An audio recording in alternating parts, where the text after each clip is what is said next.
सर्वेभ्यः नमो नमः। अहम मोनिका तालियान। आज हम अपनी एनसीईआरटी की बुक रुचिरा का अध्ययन करेंगे। आज की इस वीडियो में हम अपने पार्ट 2 का अभ्यास कार्य देखेंगे। उच्चारणम कुरुत। यहाँ पर आपके कुछ शब्द दिए हुए हैं, उनका आपको उच्चारण करना है। यह आप कर सकते हैं, लेकिन फिर भी आप इनका एक बार उच्चारण देख लीजिए। इनके उच्चारण में हम इस बात का भी ध्यान रखेंगे कि यह हमारे जो शब्द हैं वह किन दो शब्दों से मिलकर बने हैं, उसको ध्यान में रखते हुए हम इनका संधि विच्छेद और उच्चारण दोनों साथ साथ करेंगे। कस्मिन चित्त। कस्मिन चित्त में आपका कस्मिन प्लस चित्त दो शब्दों के मेल से आपका कस्मिन चित्त यह शब्द बना है। विचिंत्य।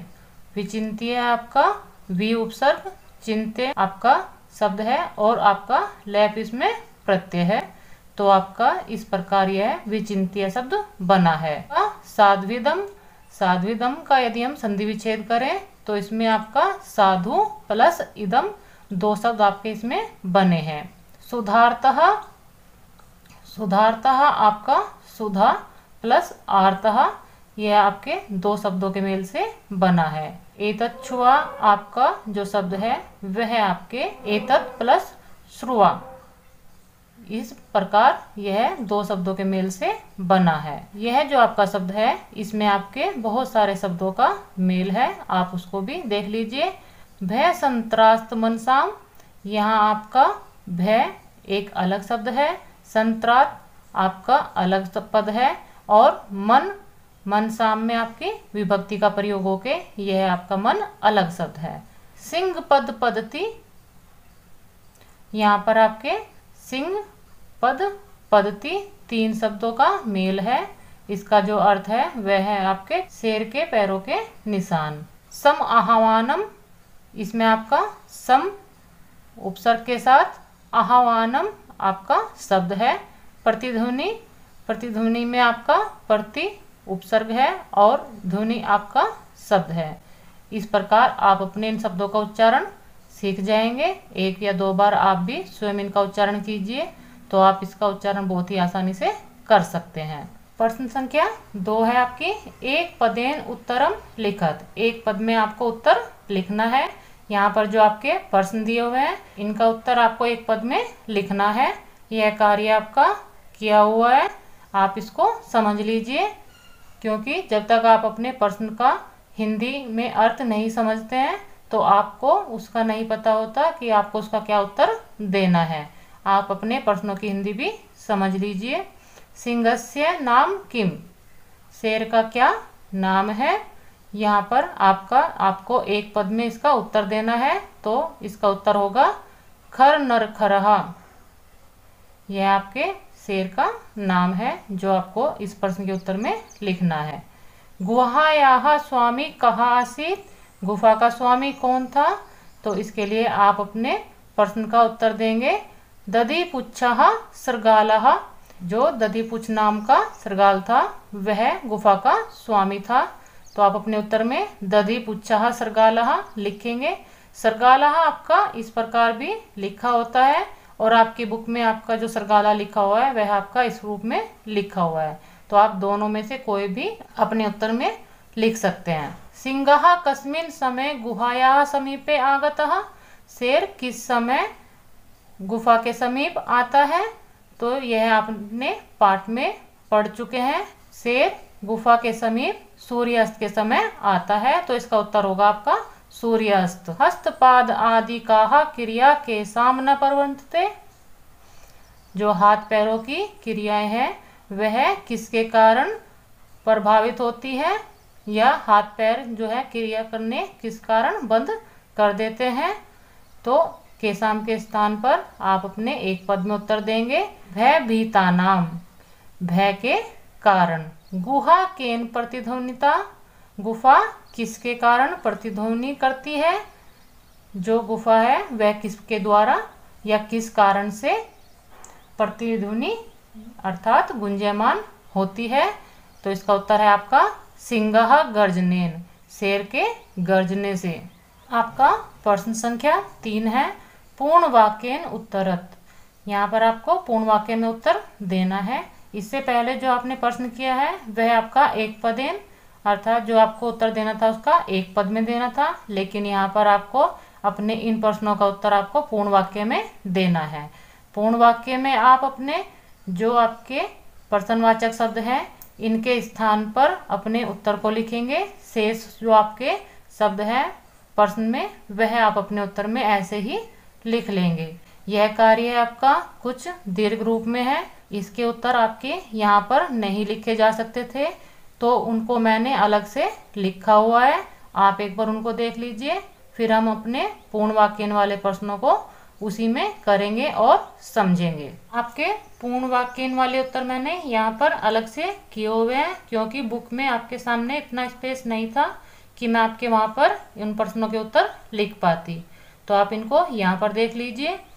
जैसे आपका पूर्ण वाक्य में पहला प्रश्न है, खर नखरा कुत्र परवस्ती सम। खर नखरा का आप जानते ही हो कि यह किसका नाम है, शेर का। तो शेर जो है आपका कहाँ पर रहता था। खर नखरा नामक जो शेर था वह आपका वने प्रतिवस्ती सम, वन में रहता था। खर नखरा नामक जो शेर था वह वन में रहता था। आप अपने कुत्र के स्थान पर, जैसा यहाँ पर आपका वाक्य में दिया हुआ है, आप केवल कुत्र के स्थान पर यदि वने का प्रयोग करेंगे, शेष शब्द आपके ऐसे ही उत्तर में प्रयोग हुए हैं। प्रश्न संख्या 2 देख लीजिए।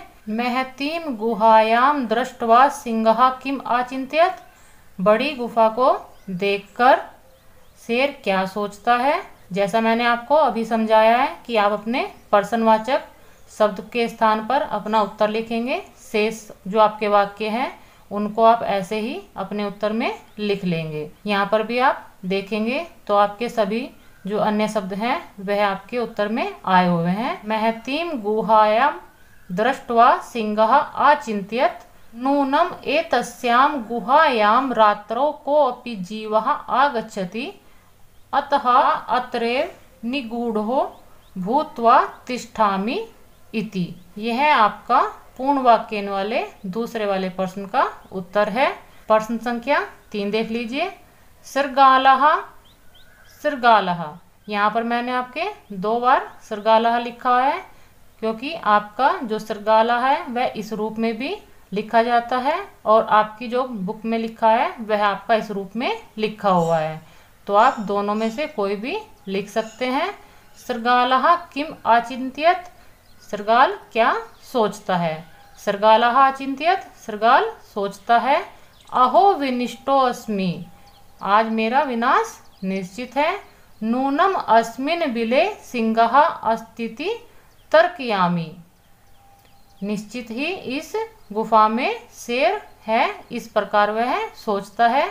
तत् किम करवाणी, तब मैं क्या करूं। यह आपका इस प्रश्न का उत्तर है पूर्ण वाक्य में। सृगालः कुत्र पलायतः, जो सृगाल है वह कहाँ पर पलायन करता है या भागता है। सृगालः दूरे पलायतः, जो सृगाल है वह दूर पलायन करता है।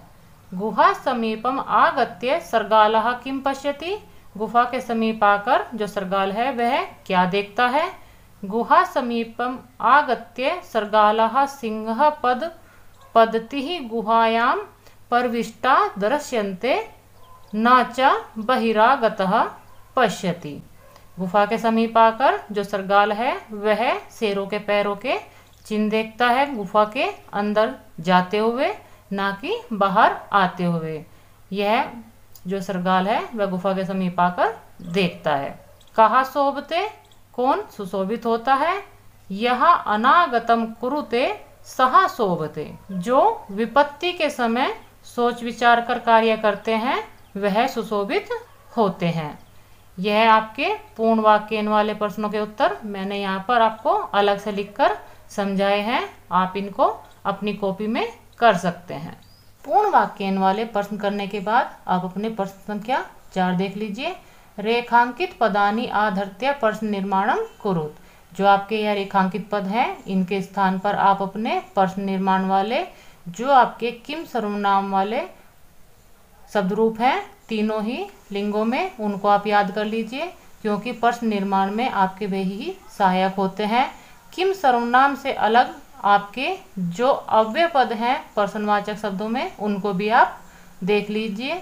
यह सभी आपको आपके चैनल की प्लेलिस्ट में जाकर जो इजी ट्रिक वाले किम सर्वनाम हैं वहाँ पर मिल जाएंगे। आप उस वीडियो को भी देखकर अपने प्रश्न निर्माण वाले प्रश्नों को बहुत ही आसानी से करना सीख सकते हैं। यहाँ पर हम अपने पहले वाक्य को देख लेते हैं। सुधार्तः सिंहः कुत्रमपि आहारम न प्राप्तवान। यहाँ पर आपका सुधार्तः जो शब्द है उसके स्थान पर आप अपने कीदर्शः शब्द का प्रयोग करेंगे और शेष जो आपके अन्य शब्द हैं उनको आप ऐसे ही वाक्य में लिख लेंगे। दधिपुंचः नाम सरगालः गुहायाः स्वामी आसीत्। दधिपुच्छ नामक जो सरगाल था वह गुफा का स्वामी था। दधिपुच्छा के स्थान पर आप किम का प्रयोग करेंगे। यहाँ पर शेष जो आपके शब्द हैं उनको आप ऐसे ही अपने वाक्य में लिख लेंगे। वाक्य होगा आपका जो गुफा का स्वामी था उसका क्या नाम था। ऐसा गुहा स्वामिनः सदा आह्वानम करोति। यह गुफा स्वामी का हमेशा आह्वान करती है। यहाँ पर आप स्वामिनः के स्थान पर कस्य शब्द प्रयोग करेंगे क्योंकि यह गुफा किसका सदा आह्वान करती है। इस प्रकार आपका वाक्य बन जाएगा। भय संत्रास्त मनसाम हस्तपाद आदिकः क्रिया न पर वर्तन्ते।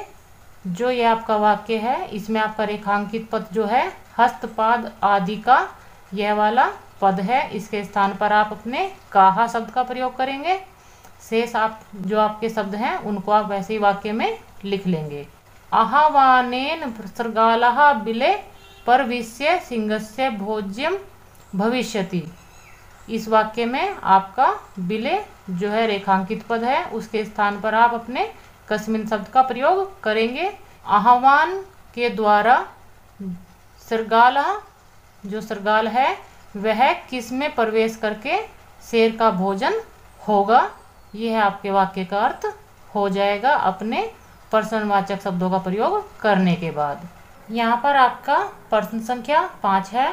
घटनाक्रम अनुसारम वाक्यानि लिखत। यह आपके जो आपका पाठ है उसमें से कुछ वाक्य इन्होंने चुनकर यहाँ पर लिखे हुए हैं। उनको आपको अपने पाठ के अनुसार जो घटना जिस क्रम में आई है वह आपको करना है। इसके लिए मैंने आपके यहाँ पर अंक निर्धारित किए हुए हैं। जैसे जो आपका तृतीय वाला वाक्य है यह आपका सबसे पहले वाली घटना है। उसके बाद आपका दूसरी घटना में, तीसरी घटना में आपका यह वाक्य आएगा, चौथी घटना में आपका ये वाला वाक्य, पांचवी घटना में आपका ये वाला वाक्य आएगा, छठी घटना में आपका ये वाला वाक्य और सातवीं में आपका ये वाला वाक्य आएगा। इस क्रम से मैंने आपकी यहाँ पर संख्या लिखी हुई है।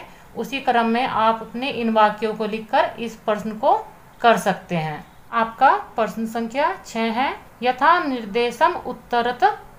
जैसा आपको निर्देश दिया हुआ है इन वाक्यों में उनके अनुसार आपको उत्तर देना है। यहाँ आप अपने का वाले भाग को देख लीजिए। एकाम महतीम गुहाम दृष्ट्वा सह आचिंत्यत अस्मिन वाक्ये कति विशेषण पदानि संख्यायाः सह पदानि अपि लिखत। यहाँ पर आपके इस वाक्य में कितने विशेषण पदों का प्रयोग हुआ है इसकी आपको संख्या भी लिखनी है। विशेषण पद आप जानते ही हैं जो आपके विशेष्य के विशेषता बताते हैं वह आपके विशेषण पद होते हैं। इस वाले वाक्य में आपकी गुहाम जो पद है वह आपका विशेष्य है और आपके एकाम और महती यह दो पद आपके विशेषण के रूप में प्रयोग हुए हैं। संख्या भी आपको लिखने के लिए कहा है तो वह मैं आपके यहाँ पर लिखी हुई है 2। खा वाले भाग में तद अहम अस्य आह्वानम करोमि अत्र अहम इति पदै कस्मै प्रयुक्तम। तद अहम तब मैं इसका आह्वान करता हूँ। यहाँ पर जो आपका अहम पद है वह किसके लिए प्रयोग हुआ है तो वह आपका शेर के लिए प्रयोग हुआ है क्योंकि यह वाला वाक्य शेर ने कहा था। गा वाले भाग को देखेंगे। यदि त्वं माम न आहाव्यसि अस्मिन वाक्ये कृत्रिपदम कहा। कृत्रिपद जो पूछा गया है वह आपका माम है जो सरगाल के लिए प्रयोग हुआ है। इस वाक्य को सरगाल ने कहा था कि यदि तुम मुझे आह्वान नहीं करोगे तो मैं अन्य गुफा में चला जाऊंगा।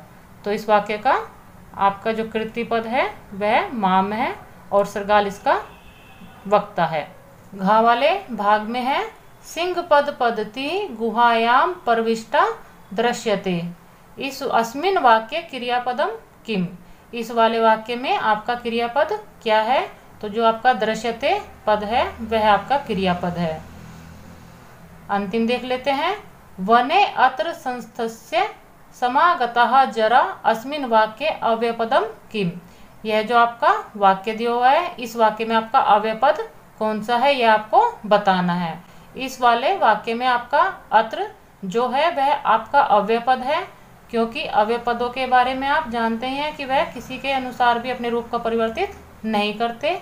और आपका जो समागतः शब्द है वह प्रत्यय होने के कारण, क्योंकि इसमें आपके प्रत्यय का योग हुआ है, प्रत्यय लगने के बाद आपके वह पद जो प्रत्यांत होते हैं अपने आप में ही अव्यय हो जाते हैं। तो इस वाक्य में आपके दो अव्यय पद हैं। प्रश्न संख्या 7 है मंजूषातः अव्यय पदानि चित्वा रिक्त स्थानानि पूरयन्तु। यहाँ पर आपकी इस मंजूषा से आपको अपने अव्यय पदों को चुनकर इन रिक्त स्थानों में पूरा करना है। यह है आपकी एक अन्य कहानी है जिसको इन्होंने यहाँ पर कुछ रिक्त स्थान बनाकर आपके सामने लिखा है। यह कार्य मैं आपका कर चुकी हूँ, आप इसको देखकर अपने आप कर सकते हैं। आपकी पुस्तक में योग्यता विस्तार रहा, यह एक अन्य भाग आया हुआ है। इसमें आप समझ लीजिए कि आपका ग्रंथ परिचय जो आपने अभी अपनी कहानी पढ़ी है वह आपकी किस ग्रंथ से ली गई है उसका परिचय यहाँ पर इन्होंने दिया है। विष्णु शर्मा ने राजा अमर शक्ति के मूर्ख पुत्रों को कुशल राजनीतिज्ञ बनाने के उद्देश्य से कथाओं के संकलन के रूप में पंचतंत्र की रचना की थी। इनमें मित्रभेद, मित्र संप्राप्ति, आकोलिकीय, लब्ध प्राणास तथा अपरीक्षित कारकः, इन 5 खंडों में कुल 70 कथाएं तथा 900 श्लोक हैं। श्लोकों में प्राय तर्कपूर्ण नीति श्लोक प्रयुक्त हैं। पंचतंत्र का अनुवाद 4th शताब्दी के आसपास ईरान की पहलवी भाषा में हुआ था। इसी के आधार पर विदेशी भाषाओं में इसके अनेक अनुवाद हुए हैं। यहाँ पर आप इन्होंने विष्णु शर्मा द्वारा जो पंचतंत्र लिखा गया है उसके बारे में बताया है कि उसके 5 भाग होने के कारण ही इस ग्रंथ का नाम पंचतंत्र पड़ा है। वह भाग आपके मित्रभेद, मित्र संप्राप्ति, आकोलिकीय, लब्ध प्राणास तथा अपरीक्षित कारक नाम से है। इसमें आपके 70 कथाएं और 900 श्लोक हैं। यह सभी इसमें आपकी ग्रंथ परिचय के बारे में जानकारी दी गई है। जो आपका काकोलिकियम पंचतंत्र का तृतीय तंत्र है उसका नाम काक और उल्लू की मुख्य कथा के कारण पड़ा है। काक आपका कौवे के लिए प्रयोग होता है और उल्लू का आपका उल्लू के लिए प्रयोग होता है। इस कहानी में जो मुख्य पात्र हैं वे आपके कौवा और उल्लू है। उन्हीं के नाम पर इस वाले भाग का काकोलिकियम नाम पड़ा है। व्याकरणम, यहाँ पर आपकी व्याकरण दी हुई है। व्याकरण में आपके अव्यय जो अभी हमने ऊपर आपके मंजूषा में देखे थे अव्यय पद, उसके बारे में बताया गया है कि संस्कृत में 2 प्रकार के शब्द हैं, विकारी तथा अविकारी। विकारी शब्द परिवर्तनशील हैं, संज्ञा सर्वनाम विशेषण और क्रिया शब्द विकारी हैं, जैसे बालकः, सः, शुल्कः, गच्छति। विकारी शब्द कहने से अर्थ है कि जो आपके किसी भी लिंग, पुरुष या वचन के अनुसार आपको अपने आप को परिवर्तित कर ले, वह आपके विकारी शब्द होते हैं। कुछ आपके अविकारी शब्द भी होते हैं, वह हमेशा आपके अव्यय कहलाते हैं। इनके रूप कहीं नहीं बदलते। इनके रूप कहीं नहीं बदलते का अर्थ है कि जो आपके अव्यय शब्द होते हैं वह अपने रूप को किसी भी लिंग, वचन, पुरुष के अनुसार परिवर्तित नहीं करते। जैसे यहाँ पर इन्होंने अव्यय पद बताए हैं, अत्र, अधुना, अपि। यह आपके अव्यय पद उदाहरण के रूप में इन्होंने 3 ही दिए हैं कि यह अपने किसी भी लिंग, वचन या पुरुष के अनुसार अपने रूप को परिवर्तित नहीं करेंगे। अव्ययों में भी रूढ़ और यौगिक 2 रूप मिलते हैं। रूढ़ अव्ययों के खंड नहीं होते, जैसे चा, अपि, वा, तू, खलु, ना इत्यादि। जो आपके रूढ़ अव्यय हैं उनके कोई भी अन्य खंड का अर्थ है इनका टुकड़े नहीं हो सकते, वह आपके ऐसे ही प्रयोग होते हैं। यौगिक अव्ययों के खंड होते हैं, जैसा नाम से ही पता लग रहा है यौगिक का अर्थ होता है जोड़ना। दो पदों के योग से आपके जो अव्यय शब्द बनते हैं वह आपके यौगिक अव्यय कहलाते हैं। ये आपके कृदंत, तद्धित या समास के रूप में होते हैं। कृत से बने अव्यय हैं आपके गत्वा, गंतुम इत्यादि। तद्धित से बने जो आपके अव्यय हैं सर्वदा, एकदा, तत्र, इत्थम, कथम इत्यादि। समास के रूप में अव्यय हैं आपके प्रतिदिनम, यथाशक्ति इत्यादि। जैसे आपके यह शब्द इन्होंने दिए हैं, यदि हम इनका प्रयोग किसी भी स्त्रीलिंग या पुल्लिंग या फिर किसी अन्य वचन या पुरुष के अनुसार करें तो ये अपने रूप में परिवर्तन नहीं लाएंगे। प्रस्तुत पाठ में कदाचित, इतस्ततः, इतः, तथा, न, दृष्ट्वा, नूनम, अपि, तर्हि, अत्र, एव, अत्रैव, भूत्वा, इति, च, बहि, अहो, एवं विचिन्त्य, सः, तदा, यदि, अध, श्रुत्वा, सदा, परंतु, परम प्लस तु, परविष्य, सहसा, कदापि, कदा प्लस अपि ये अव्यय हैं। इनकी उपयुक्त कोटि में पहचान की जा सकती है। उपयुक्त कोटि से पहचान कहने का अर्थ है कि इन्होंने जो यहाँ पर आपके अव्ययों को अलग अलग भागों में बांटा है, जो आपके रूढ़ और यौगिक हैं उनमें आपकी इनकी पहचान आप कर सकते हैं। यहाँ पर आपके तृतीय पाठ का सभी कार्य समाप्त हो जाता है। मिलते हैं आपको अगले पाठ में। सर्वेभ्यः नमो नमः।